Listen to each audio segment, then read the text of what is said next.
Ubada ibn Somit radhiyallohu anhudan rivoyat qilinadi. Rasululloh sallallohu alayhi vasallam aytadilarki, kim Allohdan o'zga iloh yo'q, u yagonadir, uning sherigi yo'q. Albatta Muhammad uning quli va rasuli. Albatta Iso Allohning quli va rasuli. Uning Maryamga tashlagan kalimasi va Allohning huzuridan bo'lgan ruhdir. Albatta jannat haq va do'zax haq desa, Allohu taolo uni amalining mohiyatiga ko'ra jannatga kirgizadi. Imom Muslimning rivoyatida esa payg'ambar alayhissalatu vassalam aytdilarki, kim Allohdan o'zga iloh yo'q, albatta Muhammad Allohning rasulidir deb guvohlik bersa, Allohu taolo unga do'zaxni harom qiladi. Bu Allohning rahmati o'ta kengligi ma'nosida bu hadis kelyapti. Bu hadisning o'zining sharhi bor. O'shanga qisqa to'xtalib o'tamiz.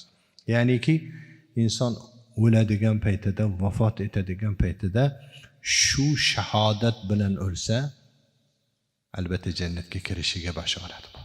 Endi shu jon berar holatda iymon bilan ketish uchun insonning qalbida iymon mustahkam o'rnashmoq uchun shu kalimaning taqozosiga ko'ra yashagan bo'lish kerak.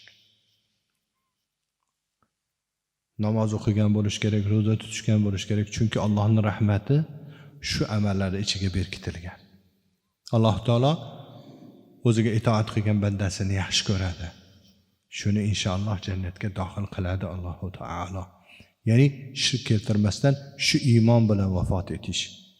Endi shu shahodat bilan o'lgan odam